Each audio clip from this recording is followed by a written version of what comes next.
or so.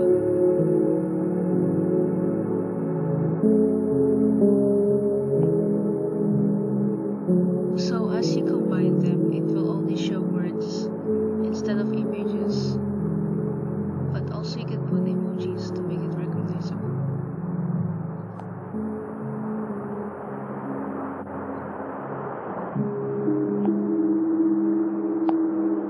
As well as the same elements as an example. You can also put an element name.